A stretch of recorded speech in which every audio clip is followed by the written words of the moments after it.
Assalamualaikum warahmatullahi wabarakatuh.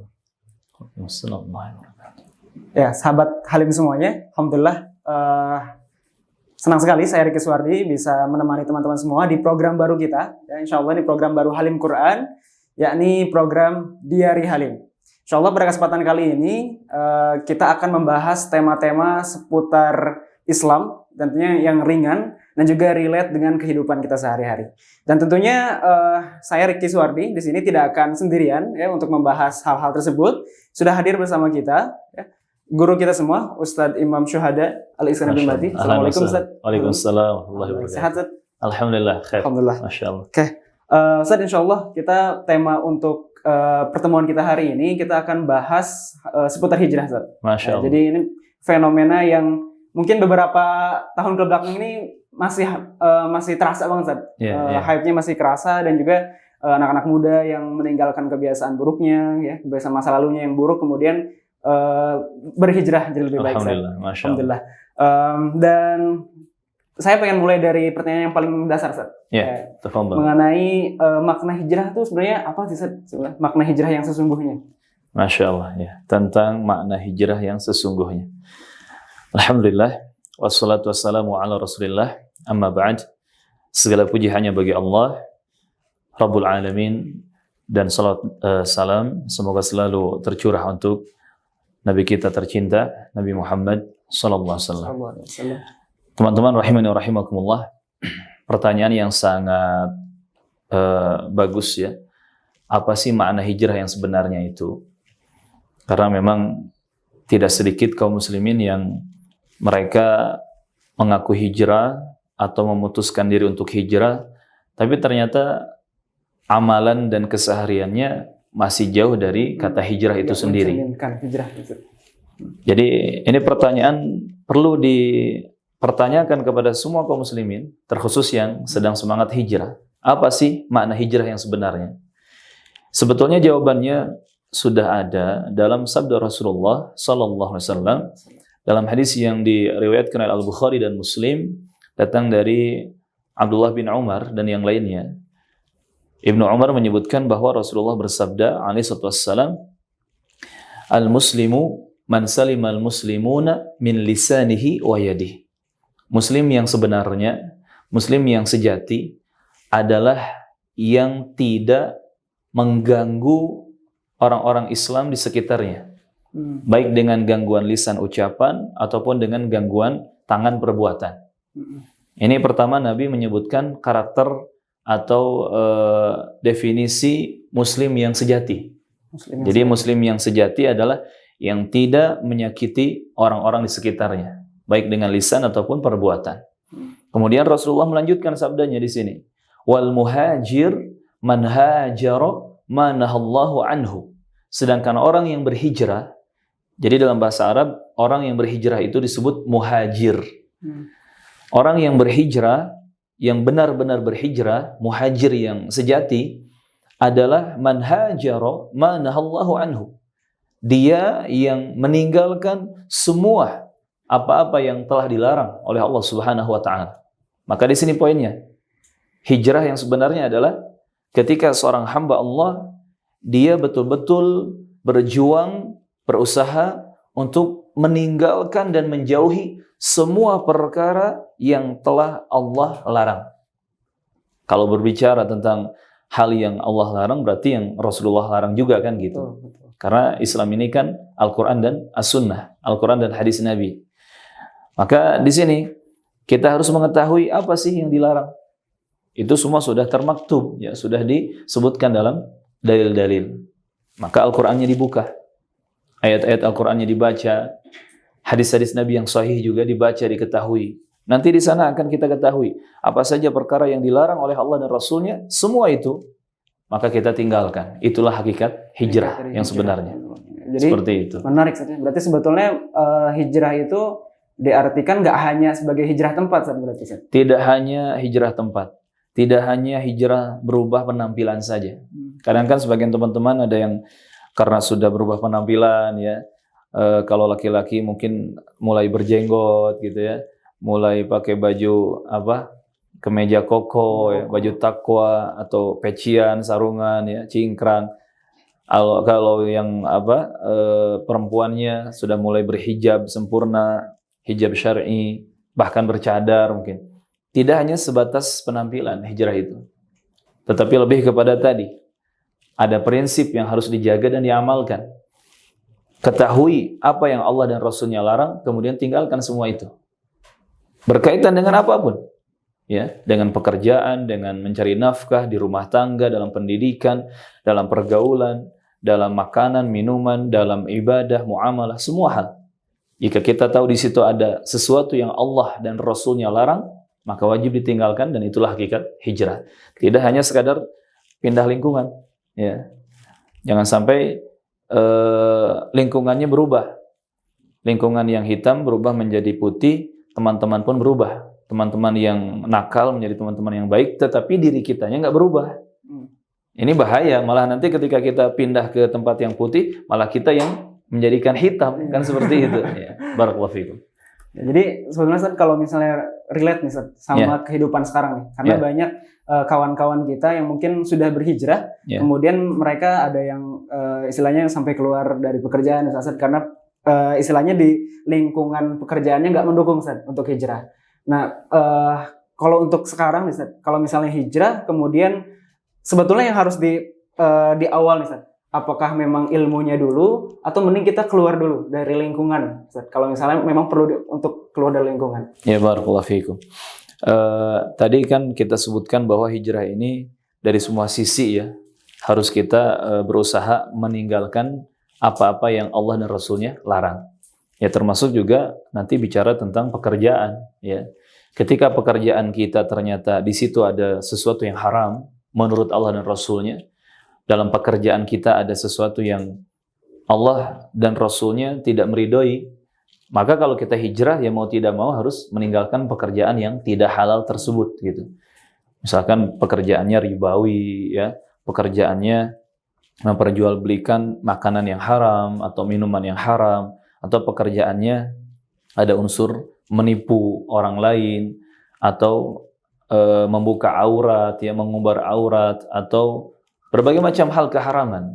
Kalau kita sudah tahu dalam pekerjaan kita, di tempat pekerjaan kita itu ada sesuatu yang haram, mau tidak mau ya harus kita tinggalkan. Nah, pertanyaan yang bagus tadi, kalau kita sudah tahu itu nggak boleh, gitu.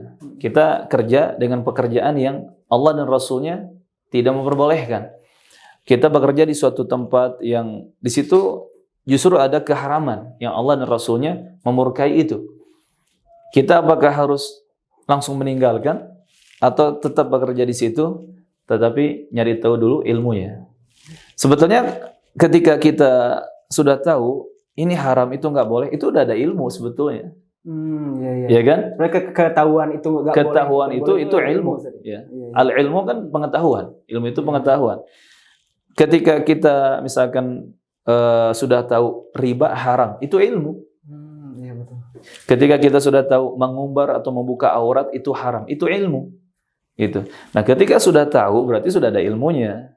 Maka ya langsung berusaha untuk mengganti suasana dan lingkungan kita, pekerjaan kita dengan yang lebih baik, yang halal di sisi Allah tabaraka wa taala.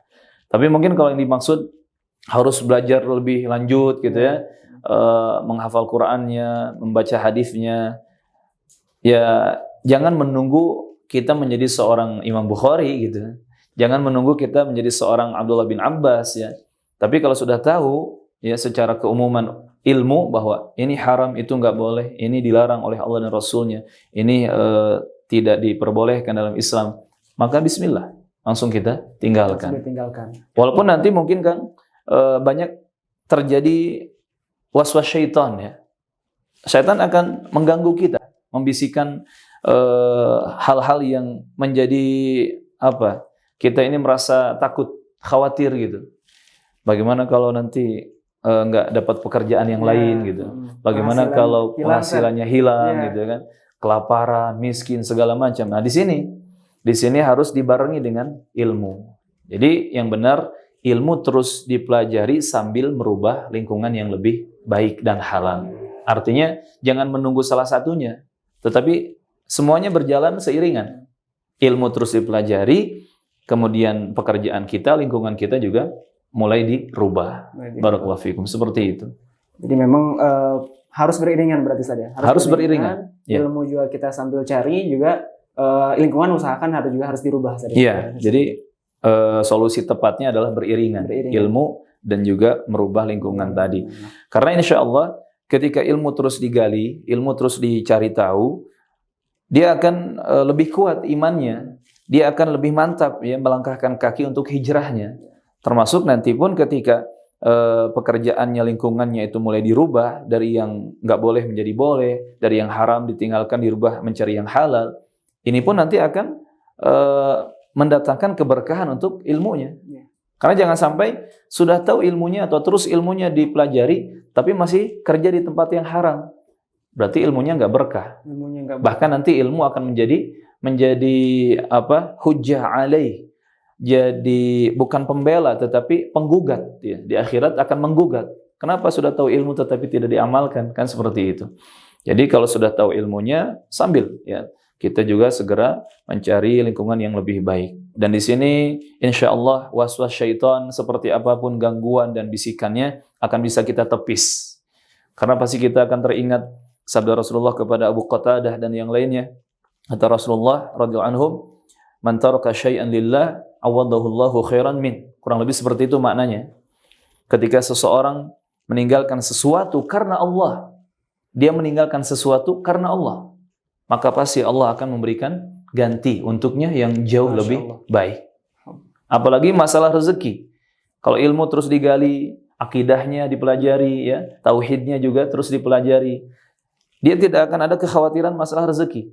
Karena Nabi sudah mengatakan, sallallahu alaihi wasallam, tidak mungkin seorang anak Adam itu mati sebelum jatah rezekinya habis. Artinya kalau kita masih bernafas, masih hidup di dunia, rezeki kita ditanggung kok sama Allah. Seperti itu. Nggak perlu ada kekhawatiran saja. Jangan Justru ada dengan kekhawatiran. kita berhijrah, meninggalkan lingkungan juga, insya Allah keberkahan Allah juga. Keberkahan Allah akan turun. Ya. Nah, ini berkaitan, menarik banget berkaitan sekarang mumpung bulan Ramadan ya, Ustaz. Masya Allah. Karena pesan dari beberapa ulama ustadz yang lain juga disampaikan, oh ini Ramadan tuh momentum terbaik gitu. Yeah. Momentum terbaik untuk berhijrah. Karena saya juga ngerasa, mungkin teman-teman juga sahabat Halil juga ngerasa bagaimana euforia Ramadan itu bikin kita tuh kayak ngerasa, wah ini kental banget suasana religiusnya, suasana Islam kental banget. Jadi kalau tanggapan Ustaz sendiri terkait Ramadan ini momentum apa? Momentum hijrah betul seperti itu Ustaz atau gimana Ustaz? Iya. Ramadan ini kan secara umum syahrun mubarak ya. Kata Rasulullah ketika Ramadan datang, Nabi mengatakan kepada para sahabat, atakum Ramadan syahrun mubarak. Telah datang di tengah-tengah kalian Ramadan, bulan yang penuh dengan keberkahan. Ini secara umumnya syahrun mubarak, bulan yang penuh keberkahan. Arti keberkahan adalah ziyadatul khair, bertambah banyaknya kebaikan. Artinya segala hal yang positif, segala hal yang masuk kategori amal soleh dan kebaikan di bulan Ramadan itu keberkahannya sangat banyak. Dilimpah ruahkan ya keberkahannya oleh Allah Subhanahu wa taala. Semua hal. Makanya Ramadan juga disebut syahrul Quran, bulannya Al-Quran. Kemudian juga bulan ampunan, bulan rahmat, kan seperti itu. Termasuk juga bulan untuk taghayyur, bulan untuk kita berubah ke arah yang lebih benar, ke arah yang lebih baik. Jadi tidak salah ketika banyak teman-teman yang mengatakan Ramadan ini bulan untuk kita berhijrah. Artinya hijrah di sini kan kita berubah lebih baik. Betul. Dari yang tadinya kita ini salah menjadi benar, dari yang tadinya kita ini kurang menjadi sempurna, dari yang tadinya kita ini buruk menjadi baik, kan seperti itu. Memang Ramadan ini kesempatan emas untuk kita berubah, ya, untuk kita hijrah. Kenapa? Karena dalam hadis riwayat Ahmad, Nabi bersabda, telah datang di tengah-tengah kalian bulan Ramadan, ya, bulan yang penuh dengan berkah, fihi tuftahu abwaabul jannah wa tughlaqu abwaabul jahim wa tughallu syayatin. Karena di bulan Ramadan ini pintu-pintu surga dibukakan. Masya Allah. Ya kan? Pintu-pintu neraka ditutup dan setan-setan diikat, dibelenggu. Artinya kata para ulama, ini momen emas di mana kita lebih dipermudah untuk beramal soleh. Lebih ditolong oleh Allah Azza wa Jalla, dikasih kemudahan yang sangat banyak untuk berubah menjadi lebih baik. Makanya para ulama banyak yang mengatakan kalau tidak sekarang berubahnya, kapan lagi? Kan gitu. Kalau tidak bulan Ramadan, kapan lagi kita akan lagi mau berubah. berubah? Mumpung Ramadan ini banyak dorongannya. Banyak dorongan, kemudahan. banyak kemudahan. Kita beramal. Ya. Maka harus kita manfaatkan untuk momentum kita berhijrah. Barakallahu fikum. Jadi Ramadan ini kesempatan emas teman-teman. Jadi kalau misalnya hijrah non Ramadan, banyak dorongan yang bisa kita dapat gitu ya, buat kita lebih mudah beramal, buat kita lebih mudah berubah lah istilahnya, teman-teman lain sebagainya. Iya, alhamdulillah. Dan ini Ustaz, ada pertanyaan Ustaz, kalau misalnya kita berhijrah gitu ya, boleh nggak Ustaz kalau hijrahnya itu ya barangkali ada niat yang lain Ustaz? Maksudnya kayak misalnya kita hijrah tuh juga ya karena mungkin ada janji Allah barangkali, dan kita berhijrah rezeki kita lebih baik atau kayak gimana Ustaz? Apakah boleh gitu? Ya, ada niat yang lain selain untuk karena Allah. Jadi kaidahnya begini Kang. Hijrah itu kan kita berpindah ya dari zona hitam ke zona putih gitu. Dari yang salah kepada yang benar, dari yang buruk kepada yang baik. Kaidahnya adalah kita ketika berhijrah merubah pola pikir, prinsip hidup, kemudian juga amalan, termasuk penampilan. Niatkan untuk mengejar dan meraih apa-apa yang ada di sisi Allah Tabaraka wa Ta'ala. Itu ya, apa-apa yang ada di sisi Allah. Bukan yang ada di dunia ini. Jadi kalau kita berhijrah, tetapi tujuannya duniawi, keliru. Makanya Nabi kan mengatakan, innamal a'malu binniyat, ya, wa innamal likulli imri'in ma nawa. Amalan itu tergantung niat, dan masing-masing orang akan mendapatkan hasil sesuai apa yang diniatkan. Kemudian Nabi mengatakan, siapa yang hijrahnya karena Allah dan Rasulnya, maka hijrahnya teranggap karena Allah dan Rasulnya. Dan siapa yang hijrahnya dia berpindah dari satu tempat ke tempat lain, dari satu lingkungan ke lingkungan yang lain, karena seorang wanita yang kihuha, yang akan dia nikahi, maka hijrahnya hanya akan menghasilkan sosok wanita tadi, tidak lebih. Maka di sini, hijrah yang benar adalah kita mengejar apa-apa yang ada di sisi Allah. Artinya semua yang Allah janjikan, itu yang kita kejar dalam hijrah ini. Allah menjanjikan surga, kita mengejar surga. Allah menjanjikan kenikmatan di surga, kita mengejar itu. Allah menjanjikan pahala yang berlipat-lipat ya, lebih dari 700 kali lipat ya. Kita mengejar itu. Allah menjanjikan ampunan, rahmat ya, maghfirah, kasih sayang, keberkahan. Kita mengejar semua itu yang Allah janjikan. Jadi jangan ada pikiran duniawi gitu. Saya hijrah agar bisa lebih kaya. Saya hijrah agar bisa menikahi si fulan gitu. Saya hijrah agar jangan, tetapi kembalikan kepada apa yang ada di sisi Allah Tabaraka wa Ta'ala. Karena kan hijrah ini ibadah yang mulia ya, sama seperti sholat, sama seperti kita puasa Ramadan, sama seperti kita baca Quran. Hijrah ini mulia, ya, hijrah ini mulia. Maka hendaknya dijaga niat ikhlas karena Allah Tabaraka wa Ta'ala. Ingat Allah berfirman, "Qul inna salati wa nusuki wa mahyaya wa mamati lillahi rabbil alamin." Katakanlah, salatku, sembelihanku, semua ibadahku, bahkan hidupku dan matiku hanyalah untuk Allah Rabbul Alamin. Di sini hijrah yang benar adalah tujuan kita mengejar semua yang dijanjikan oleh Allah Subhanahu wa Ta'ala dan Rasulnya, yaitu apa-apa yang ada di sisi Allah. Bukan karena ambisi duniawi atau kepentingan duniawi apapun itu. Barakallahu fikum. Bukan mengejar duniawi, jadi bukan mengejar duniawi. Dijanjikan Allah dan kita berhijrah, itu yang kita kemudian kita kejar. Barakallahu fikum. Termasuk masalah rezeki, ya. Pengen dapat rezeki yang lebih baik, lebih halal. Kalau itu ada di sisi Allah, nggak jadi masalah. Tapi kalau pikirannya rezeki, yakni rezeki harta benda dunia yang ada di mitra kerja kita, yang ada di bos kita, itu keliru. Jadi intinya kejar apa yang ada di sisi Allah dengan hijrah itu. Barakallahu fikum. Alhamdulillah.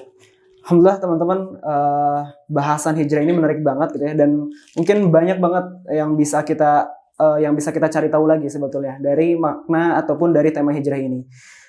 Jadi teman-teman juga boleh cari tahu juga gitu ya, hal-hal lain yang mungkin teman-teman pengen tahu terkait hijrah, dan boleh juga barangkali teman-teman nanti punya pertanyaan-pertanyaan seputar hijrah, boleh ditulis langsung aja, ditulis di kolom komentar ya.